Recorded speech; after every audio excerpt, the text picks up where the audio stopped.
Mr. Speaker,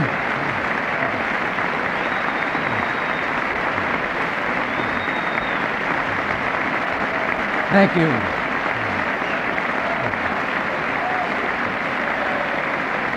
Thank you very much.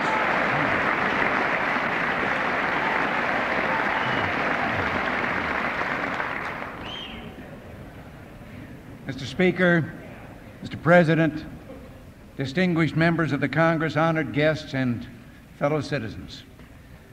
Today marks my first State of the Union address to you, a constitutional duty as old as our republic itself. President Washington began this tradition in 1790 after reminding the nation that the destiny of self-government and the preservation of the sacred fire of liberty is finally staked on the experiment entrusted to the hands of the American people. For our friends in the press who place a high premium on accuracy, let me say, I did not actually hear George Washington say that.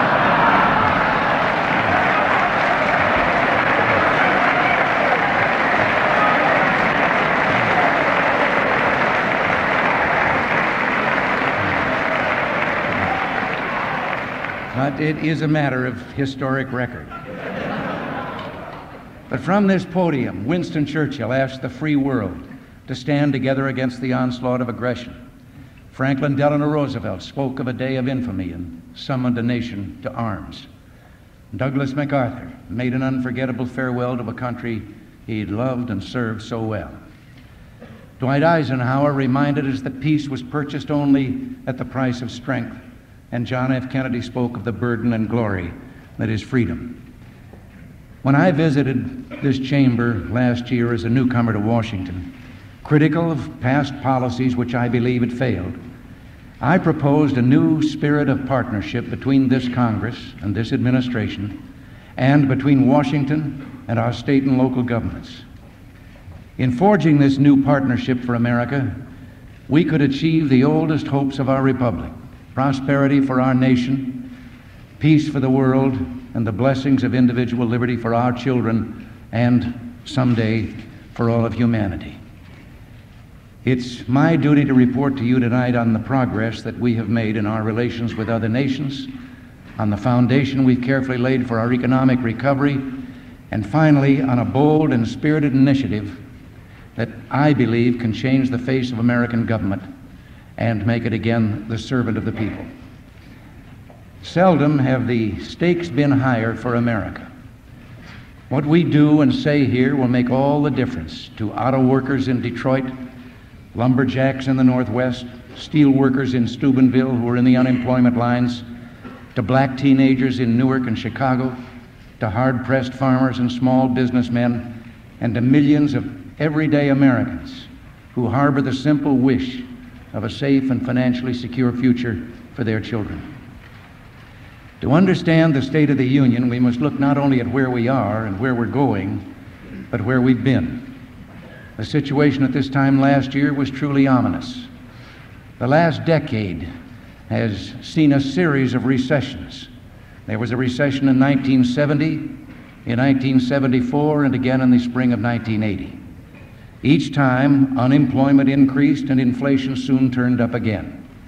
We coined the word stagflation to describe this. The government's response to these recessions was to pump up the money supply and increase spending. In the last 6 months of 1980, as an example, the money supply increased at the fastest rate in post-war history, 13%. Inflation remained in double digits, and government spending increased at an annual rate of 17%. Interest rates reached a staggering 21.5%. There were 8 million unemployed. Late in 1981, we sank into the present recession, largely because continued high interest rates hurt the auto industry and construction, and there was a drop in productivity and the already high unemployment increased. This time, however, things are different. We have an economic program in place completely different from the artificial quick fixes of the past. It calls for a reduction of the rate of increase in government spending, and already that rate has been cut nearly in half. But reduced spending alone isn't enough.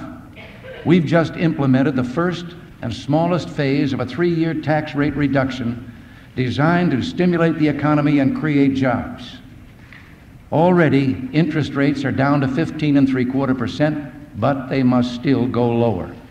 Inflation is down from 12.4% to 8.9%, and for the month of December, it was running at an annualized rate of 5.2%. If we had not acted as we did, things would be far worse for all Americans than they are today.